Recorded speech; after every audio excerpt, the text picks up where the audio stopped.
बिस्मिल्लाहिर्रहमानिर्रहीम। अस्सलाम वालेकुम। सेंटर पॉइंट सरा ज़ मोहम्मद फ़हीम द अगस्त په میاشت کې چې کوم سیلاب راغلی د هغې چې کومه ډیټا وه هغه اوسه پورې صرف پی ډي ایم ای جاري کوله، خو د هغې نه پس خیبر پښتونخوا حکومت ټول انتظامی محکمو ته یو خط ولیکه او دا یې ورته وویل چې تاسو مونږ ته خپل انتظامی محکمې کم انفراسټرکچر تباه شوی دی د هغې بحالۍ دپاره ضرورت څومره په هغې باندې خرچه راځي او څومره د هغې تباهۍ نه نقصان شوی دی د هغې ډیټیلز راولېږئ او دا هم ورسره ووایئ چې تاسو ته په فوري توګه باندې د دغې بحالۍ دپاره څومره پیسې پکار دي، تاسو سره چې څومره هم امدادي ادارې کار کوي لګیا دي چې کومې ډونر ایجنسیانې دي هغه دله څومره پیسې درکولی شي، تاسو ته چې کوم اوسه پورې پیسې جاري شوي دي د هغې نه څومره پیسې تاسو دغې کار دپاره ایستی شئ، مطلب په هغې باندې کټ لګولی شئ او تاسو بیا د خیبر پښتونخوا حکومت نه څومره پیسو تمه لرئ چې تاسو ته هغه میلو شي او تاسو بیا هغه په دغې کار باندې ولګوئ او هغه په فوري توګه باندې بحال کړي. د خیبر پښتونخوا محکمه ترقی و منصوبه بندي پلانینګ اینڈ ډیولپمنٹ ډپارټمنټ لخوا دا یو جامع رپورټ جوړ شو او هغه وزیر اعلی خیبر پښتونخوا مخې ته په ټیبل باندې کېښوده. که مونږه دغې رپورټ حوالې سره خبره وکړو نو دغې رپورټ تر مخه خیبر پښتونخوا کې د سیلاب له وجه نه 179 ارب 93 کروڑ روپو نه زیات نقصان شوی دی، کم چې دغه انفراسټرکچر تباه شوی دی د هغې بحالۍ دپاره هم دغه پیسې ضرورت دي او چې کم خلک دې کې متاثره دي د هغوی مدد دپاره هم د پیسو ضرورت دی. دغه چې کومه ډیټا ده د هغې مطابق دې وخت کې زرعي او صنعتي شعبه کومه چې متاثره شوې ده د ملاکنډ او ورسره د ډي ای خان د هغې دپاره تقریبا 39 ارب 16 کروڑ روپۍ خیبر پښتونخوا حکومت ته پکاري دي. دغه رپورټ کې ویلي شوي دي او دا هم ویلي دي چې د خیبر پښتونخوا یو دیش ډسټرکه متاثره شوی خو 33 دي، خو هغې کې چې کوم انفراسټرکچر تباه شوی دی هغه په 31 ضلعو کې تباه شوی دی. دې مطابق دغه چې کوم خلک دې وخت کې په دغه سیلاب کې زخمیانو په حق رسېدلي وو، کورونه تباه شوي وو، هغوی ته ادایګۍ دپاره 35 ارب او 86 کروڑ روپۍ پکار دي چې دا هغوی ته پیمنټ وشي. دې وخت کې چې کومه ډیټا ده د هغې مطابق خیبر پښتونخوا کې 6,93,318 خلک د کورونو نه بې دخله شوي وو، کورونه هغوی نه پاتې شوي وو، بې کوره شوي وو او دې کې 1,80,000 هغه وو چې یې خپل کورونه نه پرېښودل او هغه یې مجبوراً هلته نه راوویستل او هغه یې بچ کړي دي. دې سره که موږ دغه ډیټا وګورو نو دغه ډیټا مطابق 9,525 کورونه چې وو هغه په مکمل توګه تباه شوي دي، 53,938 کورونه دې کې په جزوي توګه باندې تباه شوي دي، 6,578 دې کې څاروي چې کوم هلته کیټلز وو هغه په دې کې هلاک شوي دي، 107 پلونه چې دي هغه سیلاب وړي دي، 964 دې وخت کې چې کوم سړکونه دي هغه هم سیلاب وړي دي، 1,458 سکولونه تقریبا 1,500 سکولونه دي هغه متاثره شوي دي، چې 256 د مراکز صحت که بي ایچ یو وي که ډي ایچ کیو وي که ټي ایچ کیو وي که آر ایچ سی وي هغه دې کې متاثره شوي دي. دې سره که مونږ وګورو نو دغه 1,093 د واټر سکیمونه کم چې ټیوبویلې دي یا کوي دي هغه متاثره شوي دي، کې 172 ټیوبویلې دی نه بغیر دي هغه هم متاثره شوي دي، 2,042 واټر چینلز چې کوم مونږ دغه اوبه خور کوو هغه دې کې متاثره شوي دي، 477 واټر ټینکس چې کوم خلک اوبه ذخیره کوي هغه متاثره شوي دي او تقریبا 1,07,220 ایکړ اراضۍ باندې ولاړ فصل دې کې تباه شوی دی او 1,575 کیلومیټر سړک بالکل اوبو وړی دی هغه هلته کې اډوشته دی نه. دغه چې کومه ډیټا ده د هغې مطابق په صوبه کې 306 خلک 306 خلک په حق رسېدلي دي او هغې دپاره د هغوی مالي امداد چې ورکړی کېږي هغې دپاره 24 کروڑ 50 لاکھ روپۍ پکار دي، دا به پیمنټ کېږي. 369 په دې کې زخمیان دي، هغوی دپاره به 9 کروڑه او 40 لکه روپۍ پکار وي. 91,463 چې کوم کورونه دې وخت کې تباه شوي دي جزوي یا په مکمل توګه باندې هغې دپاره به 25 ارب روپۍ پکار وي، 25 ارب او 23 کروڑ چې هغوی ته پیمنټ وشي او هغه خپل کورونه ودرئ او هغې سره 5 ارب روپۍ اضافي غوښتي دي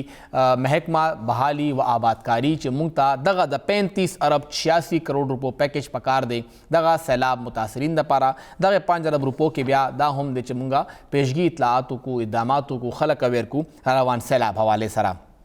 کومونږ دا پاکي محکمو ډیټا باندې هم لږ نظر واچو نو د هغې مطابق ټولو نه زیات چې کوم دی هغه دې وخت کې د خوراک فراهمي دا خلک کورونو ته خو لاړل خو هغوی ته خوراک ضرورت دی د هغې دپاره 5 ارب 62 کروڑ 50 لاک روپے ضرورت دی چې هغه حکومت ته ملو شي چې کوم بحالي اپریشن او معاوضو ادایګي ده دا چې کوم مونږ د 35 ارب ذکر وکړو د هغې نه بغیر 6 ارب روپے یو کم 80 کروڑ روپے د مستقبل لایعمل تیاری او خلکو کې آګاهي دپاره پکار دي لایف سټاک او چې کوم موږ 1,07,000 ایکړ راځي خبره وکړه فصلونو تباهي وکړه صنعتي شعبې خبره وکړه هغې دپاره تقریبا 39 ارب روپے پکار دي دې کې چې کوم پرایویټ سیکټر دی د هغې دپاره هم پیسې پکار دي چې هغوی څاروي په دې کې مړه شوي دي چې هغه اوس ځان لسو کي د هغوی پټي دي چې هغه سره ځان لږ کار روان کي بیا هغې نه پس چې کوم د محکمه توانایي او برقیات ته انرجي اینډ پاور ده هغوی ته چې کوم دې وخت کې نقصان شوی دی هغه د 17 میګاواټ رانولیا هایډرو پاور پروجیکټ دی هغه دی کوهستان کې او په 11 ضلعو کې 114 مینی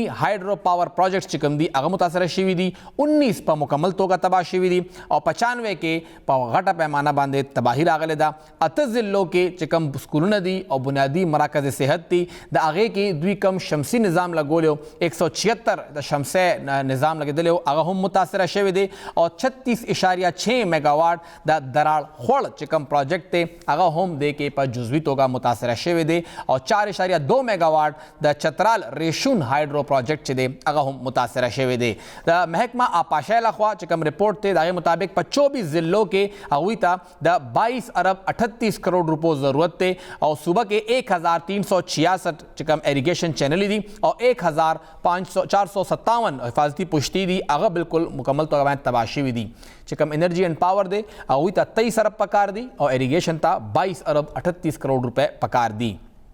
که مونږ دا روډز خبرو کو د CNW خبرو کو نو د هغې مطابق په 31 ضلعو کې 1530 کیلومیټر سړکونه او 96 پلونه تباه شوي دي او ټولو نه زیات دې وخت کې په DI خان کې 226 کیلومیټر روډ چې دی هغه اوبو ځان سره وړی دی ټانک کې 185 کیلومیټر کرک کې 175 کیلومیټر کوهستان کې 150 او سوات کې 106 کیلومیټر روډ چې کوم دی هغه سیلاب ځان سره وړی دی او د دې عارضي بحالۍ دپاره مطلب په فوري توګه باندې 4 ارب 50 کروڑ 46 لاک روپے پکار دي او که مونږه ټوله مکمل بحالي وګورو نو CNW وایي چې مونږ ته 14 ارب 98 کروڑ 46 لاک مطلب تقریبا 15 ارب روپے دغه بحالۍ دپاره پکار دي د سړکونو چې کوم تعمیر نو دی هغې دپاره که مونږ ټول راغونډو د وخت کې 19 ارب روپے 4 ارب فوري او بیا 14 ارب نور چې راغونډې شي نو 19 ارب 48 کروڑ روپے پکار دي ایلیمنټري اینډ سیکنډري ایجوکیشن سکولونه دې کې تباه شوي دي د هغې مطابق صوبه کې 1790 سکولونه متاثر شوي دي چې 150 مکمل توګه باندې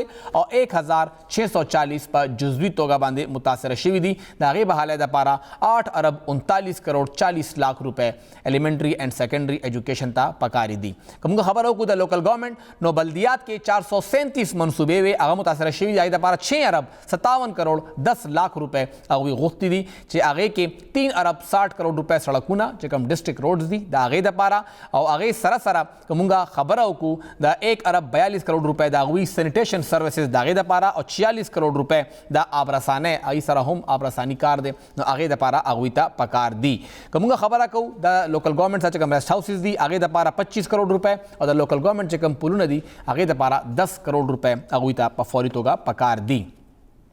مصباح خانې هم متاثره شوي دي هغې دپاره 2 کروڑ روپے غوښتل شوي دي محکمه آبنوشي چې کوم د څښلو اوبه مونږ ته راکوي د هغې مطابق 844 سکیمونه په 16 اضلاع کې متاثره شوي دي او خلکو ته صفا د څښلو اوبه نه میلاویږي لګیا دي د هغې بحالۍ دپاره 4 ارب او 86 کروڑ روپے د وخت کې هغه ډپارټمنټ ته پکار دی او ډپارټمنټ دی هم PND سره دی یا ورته مونږ PND هم ویلی شو ملټي سیکټر ډیولپمنټ هغه شعبه کې 414 سکیمونه د عمومي توګه باندې ډپټي کمشنرز دا سکیمونه ایگزیکیوټ کوي د دې کنټرول هغوی سره وي د هغې بحالۍ دپاره 1 ارب او 13 کروڑ روپے پکار دي د هیلث ډپارټمنټ لخوا چې کومه ډیټا ده د هغې مطابق په 19 ضلعو کې 158 یو سل او 58 مراکز صحت متاثره شوي دي هغې دپاره صرف 1 ارب او 9 کروڑ روپے پیسې لګي دي دوی ته دا پیسې پکار دي او محکمه زراعت چې کوم د هغوی خپل ډپارټمنټ انفراسټرکچر دی یو خو د هغې فصلونو نقصان دی لایف سټاک دی خو د هغې چې کوم انفراسټرکچر دی د هغې مطابق هغوی ته دې وخت کې په مجموعي توګه 92 کروڑ روپۍ پکار دي چې هغې کې ماهی پروری دپاره 52 کروڑ چې کوم هیچ ریز متاثره شوي دي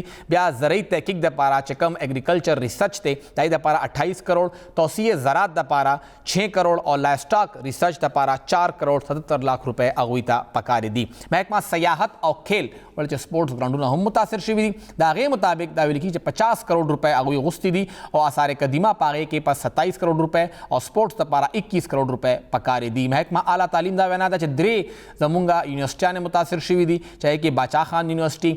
چارسده بېنظیر وومن یونیورسټي اپر دیر او یونیورسټي اف ثوابي متاثره شوې ده او 9 ډیګري کالجز هم متاثره شوي دي هغې دپاره 37 کروڑ 29 لاکھ روپۍ دغې ډپارټمنټ ته پکارې دي چې خپله بحالي وکړي دا هغه فنډ دی چې کوم مونږ ذکر وکړو تقریبا 179 ارب روپۍ 93 کروڑ تقریبا 180 ارب روپۍ خو دا به 3 کالو کې خرچ کیږي د یو کال فوري توګه رقم نه دی پکار په فوري توګه حکومت ته پکار دي تقریبا 69 ارب روپۍ چې هغه دا کار روان کړي تقریبا 70 ارب روپۍ او هغې دپاره څنګه ما ذکر وکړه 3 حصې دي دغه 70 ارب روپو دپاره هغوی ډونرز ته لاړل چې تاسو موږ سره مرسته وکړئ او هغوی لاړل ډپارټمنټ چې پخپله د خپل ګرانټ کې کټینګ وکړي او پیسې یې دې خوا راواړي چې کوم دې وخت کې همدغه رپورټ کې دا ډیټا مخې ته راغلې ده د دې مطابق 8 انتظامي محکمو ته ډونر ایجنسیا د ډپارټمنټ دپاره وعده کړې ده هغې کې 26 ارب او 35 کروڑ روپۍ ډونر ایجنسیانو ورته ویلي چې موږ تاسو درکوو تاسو به موږ ډپارټمنټ دا کار کوو او 19 ارب روپۍ نه زیات چې دي هغه به ری اپروپریشن کیږي مطلب ډپارټمنټ پخپله به د یو نه بلې منصوبې ته دا پیسې اړوي او دې باوجود حکومت ته 23 ارب 17 کروڑ روپۍ په فوري توګه باندې پکار دي چې هغه خپل دغه سسټم روان کی سیلاب متاثره علاقوں کې 70 ارب روپو کې سنه په لاره باندې سنه پیسې برابرېږي دغه 45-46 ارب روپۍ برابري شو دغه 23 ارب روپو اوس هم شارټ فال دی حکومت سره هغه حکومت سره چې هغه تنخواه هم نشي ورکولی هغه حکومت سره چې هغه خپل ډیولپمنټ کار نشي کولی هغه حکومت سره چې هغه د وخت کې وفاق سره په جګړه ده دغه ټولې مسلې دي دا حکومت به هغه څنګه هینډل کوي او کومې لارې هغوی سره کیدی شي په دې هر څه به خبره کوو یو غوړې چنده مې نه پس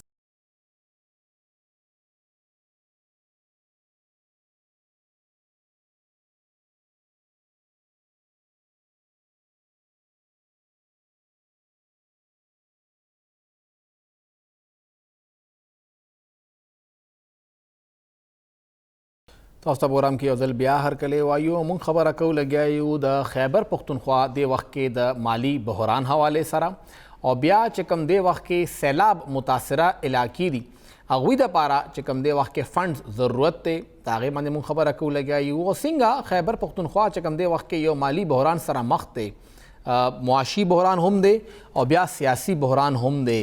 کم قسمه چیلنجز دې وخت کې صوبې ته مخې ته دي او بیا دغه چیلنج سره را مقابله کول خو هم دي صرف ناسته خو نه ده چې موږ د تر موږ چیلنجز دي ځکه موږ نشو کولی دغه چیلنجز کې دننه چې کوم دې وخت کې حالات د خیبر پښتونخوا حکومت په حق کې نه دي په دې به خبره کوو چې آخر څنګه دغه چې کوم انتظامي محکمې دي او هغوی څنګه دغه ټول کار چې کوم دې وخت کې هغوی ته پکار دی او فنډز دپاره هغوی څنګه وفاق ته سترګې په لاس لار دي دا مسله څنګه کریټ کیدی شي دې وخت کې موږ سره سیف الرحمن صاحب کوم چې پخپله معاشي امورو ماهر هم دی هغه ټلیفون لارې موجود دی سر ډیره شکریه سر یو خو دا راته ووایه چې صوبایي حکومت دایري خبره ده دا د فیډریشن یو اکایي ده او د هغې نه فنډز موږ ته راځي سنټرلایز سیسټم دی سیاسي جنگ یو سایډ ته خو چې کله هم د وفاق نه فنډ ایساریږي صوبې دپاره مسلې جوړیږي دغه چې کوم فنډ ایسارېدل دي کوم قسمه مسله صوبه عمومي توګه باندې فیس کوي انتظامي طور باندې او په مالي توګه باندې ستاسو ډیره مننه داسې ده چې فیډرل ګورنمنټ نه چې کوم ریسورسز راځي نو یو خو د NFC شیر دی بیا د هغې نه علاوه موږ ته نت هایډ پروفیټ ملاویږي او بیا یو لوی هیفټي اماونټ چې دی هغه 1% آن وار آن ټیرر ملاویږي او رایلټي آن ګیس اینډ آیل او PSDP شیر خو دا ټول ډیپینډ کوي د فیډرل ګورنمنټ په ریسورس انفلو باندې چې ریسیټس هلته کې ټیکس کلیکشن څنګه کیږي او نور سورسز نه چې کوم ریسیټ راځي هغه څنګه کیږي نو هغه ټول هغه چې هلته سپیډ وي نو نو هغه سپیډ سره بیا چې کم فلو راځي نو هغه بیا صوبو ته هغه شانته ترانسفر کیږي نو د دې اثر خو لامحاله وي اوبویسلی چې کله ریسورسز سلو وي نو اثر یې په صوبو په مالیاتو باندې سر زمونږه د صوبې د وفاق خپلو کې دا یو ماضي هم مونږ کتلی دی چې پولیټیکل ټسل وي چې کله دو مخالف پارټۍ وي نو دا خو یو نون ریزن دی چې او مسله به راځي څه طریقه شته چې صوبه ځان په خپله څنګه تیار کړي پالیټکس اساید خو مونږه څنګه د وفاق باندې دغه ډیپنډنسي که چېرې هلته نه یو ټرانش لیټ کېږي هم دغې پیسې لیټ کېږي هم خو مونږه ځان څنګه تیارولی شو چې دغه دومره انحصار چې دی هغه بالکل باټل نیک ته خبره لاړه نه شي تاسو ډېره ښه خبره وکړه ګورې داسې دی چې موږ له به صوبه کې سیریس کېدل راځي او فاینانشل ډسپلن چې دی هغه مینټین کول غواړي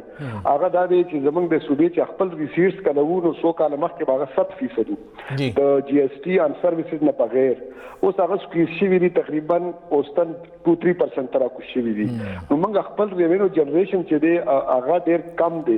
او هغې کې د موبلایز کولو یو ډېر ضرورت دی چې اوس د فیډرل ګورنمنټ باندې موږ چې څومره انحصار وو او دی هغې کې موږ سره یو لوی اماونټ چې دی هغه 1% ان وار ان ټیرر دی دا کوم چې د دهشتګردي په متبادل موږ ته ګرانټ ملاویږي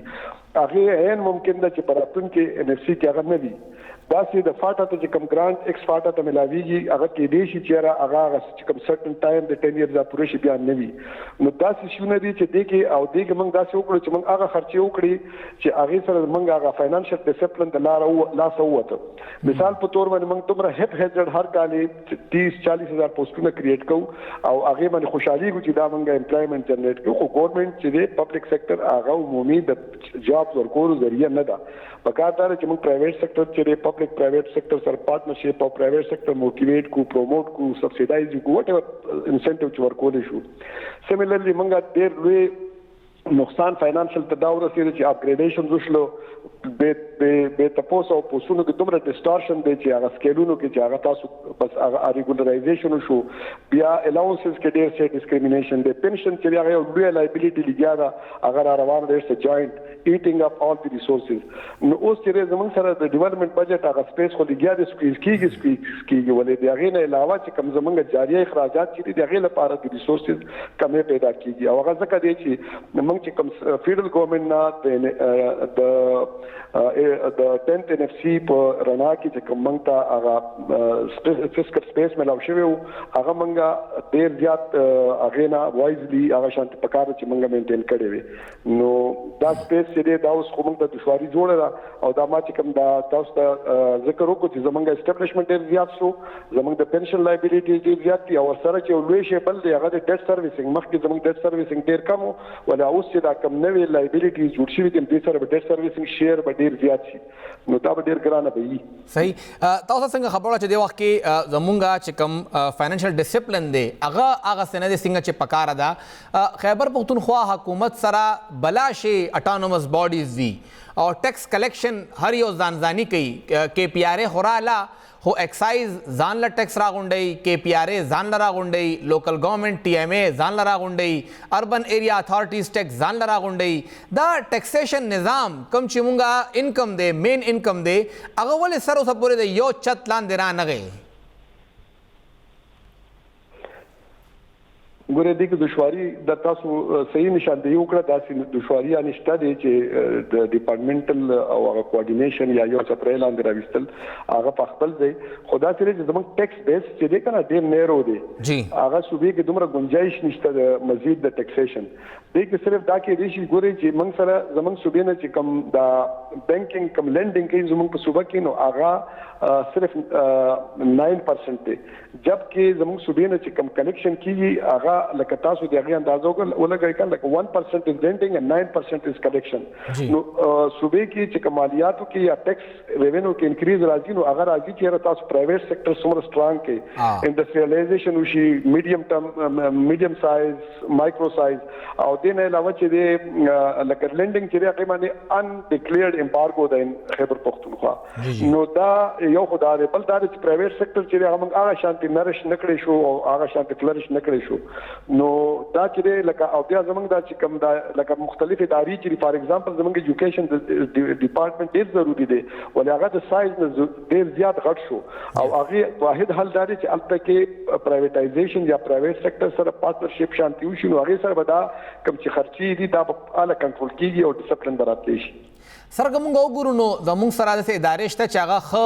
اماونټ جنریټ کوي د خپل ضرورت نه زیاتې پیسې راغونډوي. مثال په طور پېښور دغه پی ډي اے والم چې هغه یو ډېر غټ هاتي دی خو هغې هاتي نه حکومت ته فایده نشته هغه پیسې ځان سره ساتي او بیا رضا کېږي نه چې هغه یو سنټرلایز سیسټم ته راشي چې دا پیسې کم از کم فاینانس ډپارټمنټ ته ښکاره خو شي چې زما ډپارټمنټ څومره پیسې ساتي. بیا د ټي ایم اے خبره مونږ وکړو د هغوی پیسې هم نه ښکاري تقریبا 180 ارب روپو نه زیات همدغه د فاینانس ډپارټمنټ ټیم راوښکلې پیسې چې هغه مختلف پرایویټ بینکونو کې پرتې دي او دا ادارې هغه پیسې فاینانس ډپارټمنټ لا نه ورکوي. دا به څنګه سټریم لاین چې سرکار اداره ده خو په سرکار باندې په خپله ټرسټ نه کوي په خپله صوبایي ګورنمنټ لا پیسې نه ورکوي. ګورې دا تاسو ټیک وایي تاسو چې دا چې کوم پی ایل ایز کې اساینمنټ اکاونټس کې یا مختلف ادارو چې انډیویډوال کوم اکاونټس هغه کې پیسې پرتی نو هغه زمونږه کیش بیلنس ډیر افیکټ کوي او ځکه اوس دا د سیلریز پیمنٹ کې دشواري وا نو هغه کې یس ډیسپلین پکار دی یو ار رائټ او هغه کې دا دی چې سشونه دا شي کنه چې هغه انتظامی دشواري به دای چې تاسو فرض کړه ټول پیسې یو طرف ته ریکوپ کوي نو بیا د هغه ریسټوریشن کې هغه پروسس ډیر زیات تکلیف دی نو دی وجه نو خلک نه کوي نو دا سب وجوهات دی ولې کاغی شنو کې ټول کا اسانی او کوارډینیشن پیدا شي نو دا شی امپروو کېدی شي. او سر کومه خپل انکم وګورو نو زمونږه انکم کې یو ډیر غټ چنک چې دی هغه د بجلی دی د بجلی چې کومه بجلی جوړو اخرسو نو هغه نه هم مونږ ته دغه څنګه 1% ډیویزبل پول یاد کو چې هغه نه مونږ ته 60-65 ارب روپے راځي د بجلی په مت کې هم مونږ ته 3-3.5 ارب روپے هر میاش راځي کم ملاویدل پکار دی کم ملاویږي نه ملاویږي او یا مونږه ک لاړ شو زړو پیسو ته هغه بیا چنک نور هم غټیږي. سبب آیا زمونږ صوبې تر اوسه پورې دغه یو سیکټر هغه سه فلرش که مونږ عمقه نه بجلی جوړو چې څومره مونږ جوړولی شو؟ نه دا خو زیات د ریسورسز غواړي ګوري لکه کوم غټ ډیمونه چې د فیډرل ګورنمنت جوړي بیا موږ ترایل کیږي چې لکه باشا ډیم لګیا دی جوړي مومن ډیم جوړيږي داسو ډیم جوړيږي کیال پړ جوړيږي خو د نه علاوه نور دي خو دا چې صوبایي حکومت سره خطبه ریسورسز ما څنګه گزارش وکړو چې یار موږ ته چې کله هغه سپیس ملاو شوی او هغه موږ هغه شانتي کې چرته انکیش کړي وي او هغه موږ دا شنو په د اسټابلیشمنت په ایکسپنشن نه وی لګولې نو یس تاسو خبره صحیح ده چې یار موږ له پکاره چې موږ دا بیس نور زیات کړو باندې کنټری باندې دیګاره کارو شو ولې دغه نه علاوه موږ داسې نور څه پکاره چې نور سیګنیفیکانت پروجیکټس کړي وي نو هغه سره به زمونږ خپل ریوینیو جنریشن چې هغه زیات شوی او سر کومه پروجیکټس کړي دي کوم د پیډو خبره کوو د وفاق سره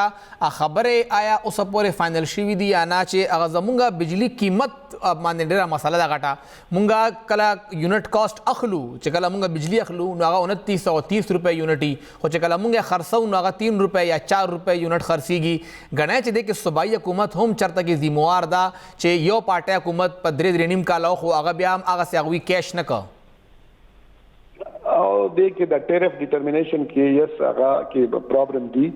او هغه ټیکنیکل وجوهات دي چې تاسو د پرابلم دا دی چې د نېشنل پالیسی دا دی چې مختلف سورسز چې کم جنریشن کوي کاغه ترمل دي هایډل دي سولر دي کول دي هغه چې هغه پرایس هغه شانتي اکویټ کوي او هغه دغه وجنه چې هغه ټیرف چې هغه شانتي ریزنیبل د هایډل جنریشن نه ملایي نو دې معنی ایشوز دي خو دا ټیکنیکل ایشوز دي نو هغه اټ میکس ا ټیکنیکل ډیبیټ. سر اخرنه سوال تاسو څنګه ذکر مو چې زموږ د تنخواګانو بیلانس مسلسل سیوا کیږي لګیا دی زموږ د دغه چې کوم ادارې دي موږ سره کومه د ایجوکیشن خبره او کومه د هسپتالونو خبره او هغه ټول هم د وخت کې لایبیلیټي جوړیږي لګیا دي تاسو غواړئ چې چرته په مستقبل کې یو نیم ګورنمنت دا ډیسیژن اغستی شي چې او اوس د نور نوکرانه برتی کومه خلک د مال ناراضي پلانینګ خبره ده کوم صرف د پرایویټ سېکټر مضبوط کو چې هغه ځان سنبال کی نه چې موږ هر یو کس ځان سره نوکر کو دا تاسو ډیره خبره وکړه او دا چې دا ضرورت دی د اوس د وخت ضرورت دی چې موږ بالکل بین ولګو ا نیو کریشن او موږ سرټن کیډر چې دا ټایم کیډر ډیکلیئر کو ټایم مطلب دی چې هغه سیټ خالی کیږي بیا به نوې بھرتی نه کیږي دا چې 10 سالو پورې امبارګو ولګيږي او دا یو ډیسپلین او کنټرول شي دا سیلریز کې ریشنلایزیشن شي دا د پولرایزیشن ختم شي بیا یو نه زیات شي بل نه نو هغه بیا روزانه هغه ځان له پولرایزیشن جوړي نو دا ټول شي نه کدا چې ایډرس کړي شي او پبلک پرایویټ سېکټر سره پارټنرشپ وکړي شي نو ډیر شي اکانومایزیشن کې دي شي او سیوینګ کې دي شي ډېر شکریہ صاحب رحمان صاحب څنګه غوي ذکر وکړ چې دی وخت کې لارې شته کلیر دي خو مسله صرف یوه ده او هغه د سیاست هر ایم پی ای دا غواړي چې هغه په پخه نوکری باندې سړی نوکر کی کا کلاس 4 کا هغه په کمیشن باندې راشي هر یو ځای کې ایټا کې دننه ان ټي اس کې دننه کوشش کوي چې دا پرمننٹ سیټ وي چې زما دا ووټر پرمننٹ نوکر شي او بیا د ماته ټول عمر هغه ووټ راکړي دغه پوره خاندان خو هغه دا نه ګوري چې هغه خپل طرف نه څومره بوج جوړی لګیا دی لس او شل کلاس 4 دپاره هغه بیا څنګه په دغه قومي خزانه باندې را روان 90 کاله پورې یو ایوریج معلوم شوی دی کم چې دغه خیبر پښتونخوا حکومت کار کړی دی چې 93 سال پورې یو ملازم په حکومت باندې بوج وي صرف دا نه چې په خپله وي چې کله هغه مړ شي د هغه ښځه یې مړه شي نو بیا لوره چې کونډه وي د هغې پیسې او دا خبره روانه وي اکثر له خو پته هم نه لګي چې خلک شته او که نه هغه پیسې څوک اخلي نو دا پنشن هم رواني تنخواګانې هم رواني هغه پنشن باندې هر کال انکریمنټ هم لګي دا هغه بوج دی کم چې خیبر پښتونخوا حکومت ته پته شته خو آیا دا بوج کمولو دپاره ای کار کوي لګي نه ولې چې هر ځل لا عمده طریقې چې موږ حکومت نه روان یو خړ خلک به برتی کو چې بل الیکشن وګټو الیکشن ګټې دپاره کار کیږي د ریاست خوالي دپاره ریاست مضبوطۍ لپاره کار نه کیږي زمونږ ټیچرانو سره سره لیډي هیلث ورکرز هم راووتل هغوی هم په سټرایک باندې دي وجه څه ده چې دا هر یو کس دی خوا سټرایک کوي لګیا دي یو وړه شان دمې نه پس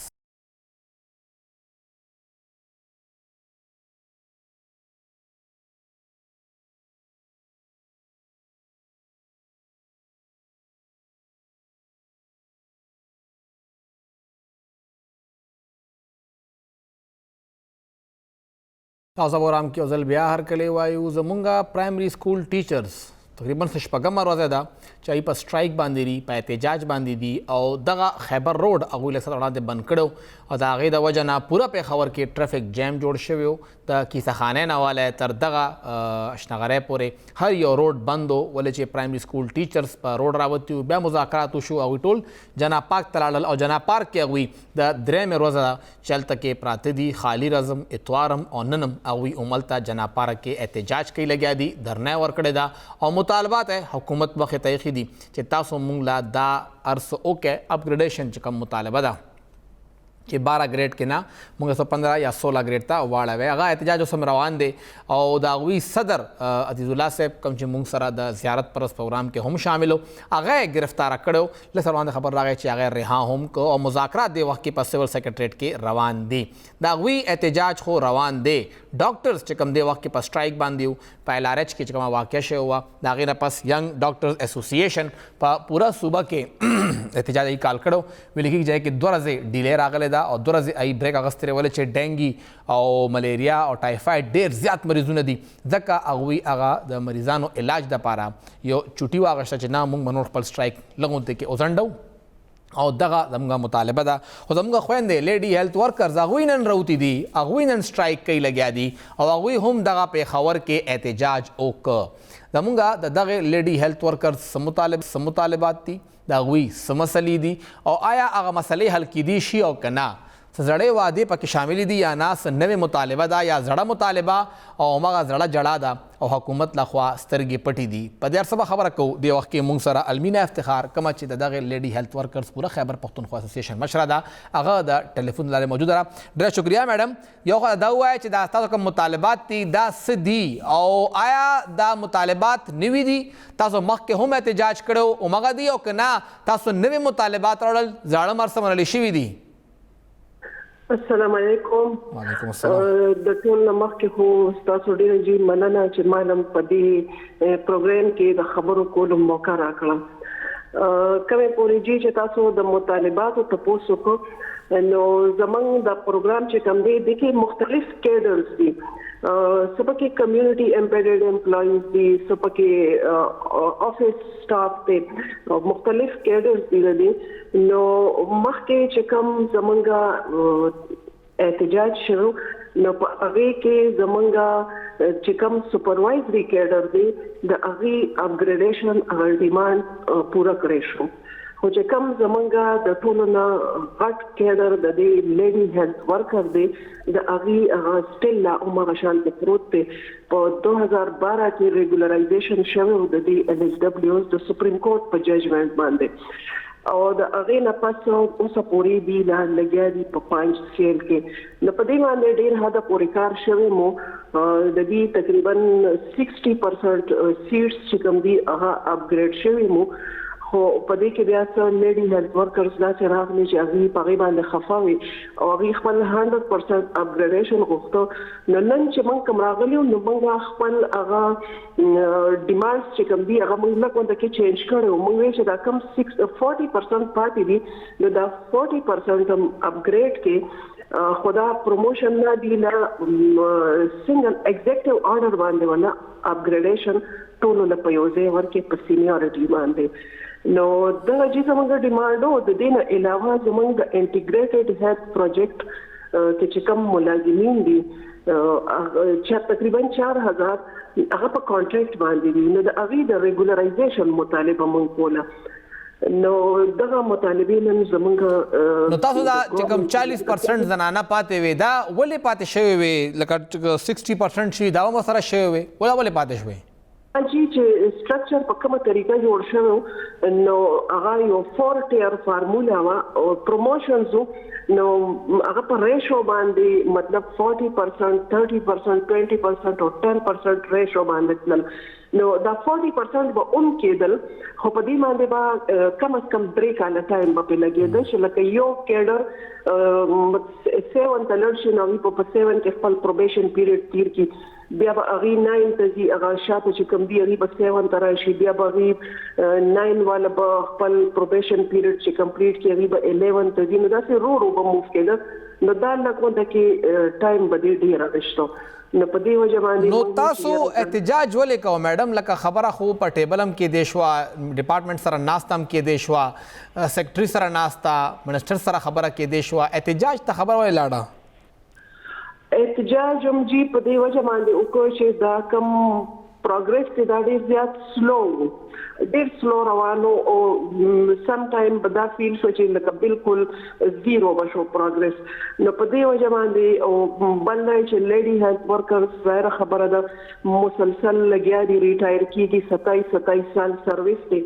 او په 5 کې ریټایر کیږي نو دا د هغه لپاره ډیر زیاته تشویشناک ډیره پریشانه خبره ده نو موږ وی چې په دې کې لږ د کې تیزی پیدا شي او دا زر تر زر او شي چې کم زمونږ خويندې په 27 سال سرویس بعد هم په 5 کې ریټایر کیږي په کار دي چې هغه په سینیورټي بیس باندې په یو خط سکیل کې ریټایر شي تاسو دا سټرایک نه پس آیا اثر را وروته څه خبره مشوا ډپارټمنټ سره یا سیکریټري صاحب سره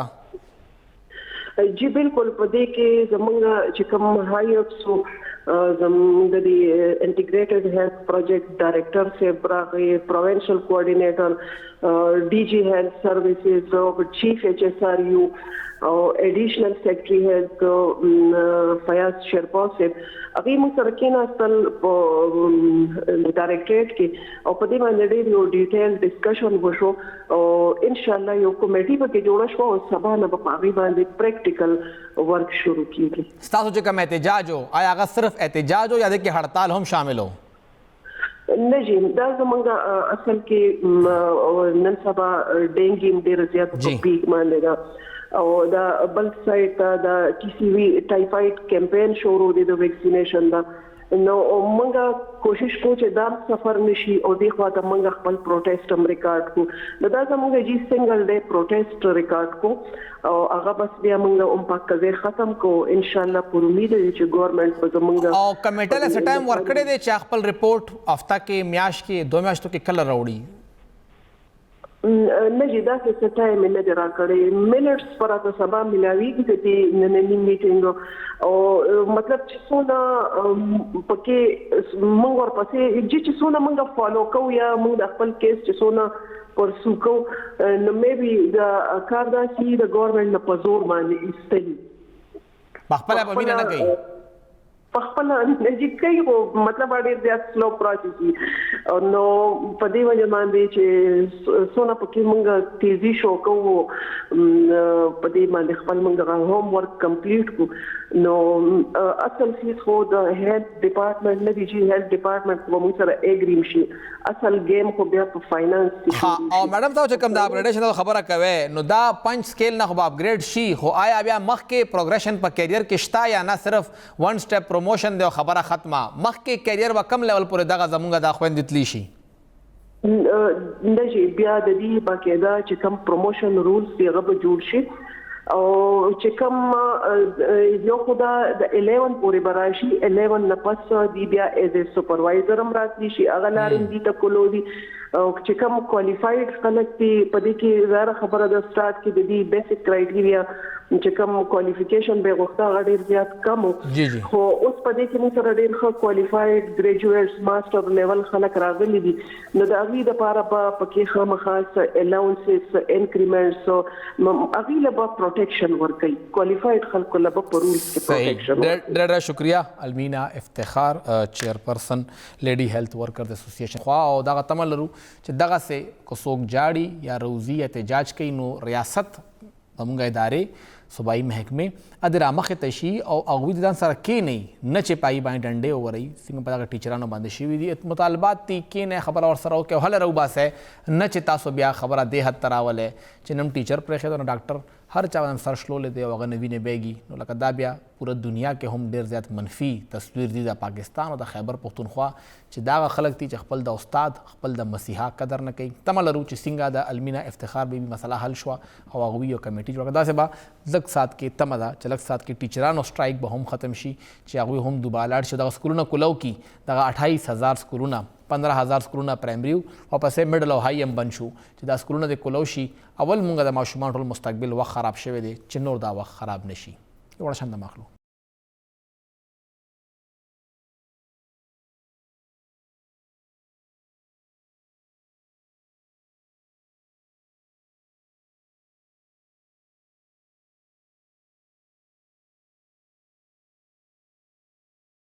ویلکم بیک 16 اکتوبر مطلب روان اتوار په دې باندې به ضمني انتخاب کیږي او تقریبا 9 د قومي اسمبلی حلقې او 3 د پنجاب اسمبلی 12 ټوټل قومي اسمبلی حلقې جوړیږي صوبایي او قومي او دغه انتخاب ځنډولو دپاره ټول نه پهله پاکستان تحریک انصاف اسلام آباد هائی کورټ ته لاړه چې دا انتخاب تاسو مه کوئ ولې چې دا استعفا منظوري صحیح نه ده شوې هلته کې هغوی ته چې کوم رسپانس میلو شو هغه ډېر زیات د هغوی دپاره مایوس کن نو ځکه هغوی همت بیله او همدغه سوچ چې به خامخا انتخاب کیږي بیا ورپسې حکومت وزارت داخله یو خط ولیکه الیکشن کمیشن ته چې تاسو دا انتخاب مه کوئ دغه انتخاب دپاره سیلاب د وجه نه حالات ډېر ګډوډ دي او ناامان صورتحال هم دی انتخاب مه کوئ خو هغه درخواست هم قبول نه شو نو نه حکومت غواړي چې الیکشن وشي او نه غواړي دغه پاکستان تحریک انصاف واحد عوامي نیشنل پارټی چې هغوی خپل یو ریټ هم جمع کړ الیکشن کمیشن کې چې هغوی انتخاب کول غواړي هغوی دا مطالبه وکړه چې دغه انتخاب دی وشي او ایمل ولی صاحب په دې حوالې سره خپل ریټ هم هلته کې جمع کړی دی خو مطلب انتخاب روان دی انتخاب به کیږي او همدغه ضمني انتخاب دپاره پاکستان تحریک انصاف هم لږ دا انتخاب سیریس واغشته تر اوسه پورې خو یې بلکل ریلیکس کار کو هغوی ډور ټو ډور مهم هم شروع کړه که پېښوري که مرداني که 400 یا په کورمه کې وي ټول خیبر پښتونخوا کې او پنجاب کې هم مونږ وکتل چې اوس هلته کې منتخب ایم پی ایز ایم این ایز هر یو کور ته ځي هلته وروخي او ورته وایي چې روزی او عمران خان له ووټ ورکوي د خلکو ګیلې د خلکو سختې خبرې هم اورې لګیا دي خو هغوی اوس ډور ټو ډور کمپین شروع کړه کارنر میټینګز هم په هر ځای کې شروع شو ایم پی ایز ډېر زیات اکټیو شو چې خان دپاره ووټ اخیستل دی چې خان امیدوار دی او یره هم ده سپیشلی په خیبر پښتونخوا کې که چېرې عمران خان دلته بیله نو بیا به صوبایي حکومت څنګه جواب ورکوي عمران خان صاحب په څلورو حلقو باندې امیدوار دی پېښور کې د هغه مقابله غلام احمد بلور سره ده عوامي نیشنل پارټۍ او د پی ډي ایم مشترکه امیدوار دی 400 کې د هغوی مقابله ایمل ولی خان سره ده هغه هم د پی ډي ایم مشترکه امیدوار دی او په مردان کې مولانا قاسم صاحب او جمیل صاحب د وخت کې په کورمه کې د هغوی امیدوار دی او سره واړه مقابله عمران خان صاحب سره ده عمران خان صاحب هم دغې حوالې سره په 13 اکتوبر باندې مردان په تخبه کې به ګراوند کې به جلسه کوي هغه روان دی او بیا هغې نه ورځول د چهارشنبې پر ورځ 12 اکتوبر باندې मौलाना फजल रहमान साहब और द PDM टोल क़यादत बा उमदगा मर्दान की जलसा कई। इलेक्शन कमीशन अवल दगा हवाले सरा कमिश्नर और डिप्टी कमिश्नर त लेटर लिखो चे मौलाना साहब रवान दे ख्याल का चे सोख सरकारी वसाइल इस्तेमाल न की और ब्या सदाम हुए चे दल तक के इमरान खान साहब हम रवान दे कुछ आगा हम सरकारी वसाइल इस्तेमाल न की और ब्या आगा लेटर यो बल लेटर ओक द गवर्नर PS था, द चीफ मिनिस्टर PS था, द टोल सुमरा हम दे वक्त के मिनिस्टर्स दी दा वी PS था, द स्पीकर और द डिप्टी स्पीकर PS था और वरसरा द मुशीर च सुमरा मुशीरान दी PS था च खबरदार तासो गोरे दग जलसे दरा नशे दा इंतखाबी जलसा दा तासरा अवामी अहदे दी तासो बा मर्दान पदगा इमरान खान जलसा के नाराज़ न बशरीक किए गए दाय वर्तो हुए खुमनी सोक। बहरहाल पर 13 अक्टूबर बांधे बा मौलाना साहब ब्याराजी 4 देता और अल तक के बा अगर जलसा कई द एमल वली खान साहब दगा ज़िमनी इंतखाबी मुहिम द पारा और टोल PDM बा पैयो पेज बांधी पे खौर के हम दागु जलसा प्लान वाको तरो सब पूरे विली कीगी चागा उस दे वक्त के फ़िलहाल कैंसल खकारी उस पर दागे डेट हम न दे वर्क आया पे खौर के जलसा कीगी या ना खुदा तो जलसे अगवी कन्फर्म करी दी पर 12 अक्टूबर मौलाना कासिम ला पा मर्दान की और पर 13 अक्टूबर एमल वली खान साहब ला 4 के बाद दगा जलसा कीगी। द इंतखाबी इलेक्शन चिकम दे वक्त के रवान दे दा पारा चिकम रूल दी दागे मुताबिक द जुमे द शपे 2 बजे बाद दगा मुहिम वक्त ख़त्मीगी द खाली रस द मुहिम नदा और इतवा परस बाद दगा इलेक्शन कीगी। इमरान खान साहब नन खिताब को पर आवल पिंडे के अवायल जिक्र हो जमा टोल फोकस सिर्फ और सिर्फ पर हकीकी आज़ादी मार्च बांधे दे और दगा हकीकी आज़ादी मार्च के बाद इस किस्म कोताही न बर्दाश्त कोम ज़बा द चेयरमैन ऑफिस ना हर यो कस मॉनिटर कोम कागदा पार्टी तंजीम के दे का आगदा मुंतखब MPA या MNA दे चे सो खुम दे के कार न कई द चाम का करदगी नवा नो गरबिया माना गिला न के चिम्मा टिकट दर न पर टिकट वर्कोल मामला के बाद दगा कारकर्दगी मैटर कई और जब उमददे पर बुनियाद बांधे टिकट दर कोम नो सख्त फैसला तना हम रागले दा बिलही की चुम दगा हफ्ता दा उमदे के बाद इमरान खान से धरने काल वर कई एहतजाज काल वर कई को कल वर कई वले चे द 4 पर रस को आगा मर्दान के जलसा कई नो उस पूरे इतलात निश्तर सबा इमरान खान साहब पे खौर तरात ललू आगा हम कैंसर शू अजी कराचे था सबा कराचे की हुई नन पर पंजाब के खैबर पख्तूनख्वा की हुई मतलब द्रे द्रे सूबे और द्रे मुख्तलिफ खिताबुना ऐलान वकल कई टोल दे पतमदी प्रोग्राम ख़त्म इजाज़त रखे अल्लाह पामान।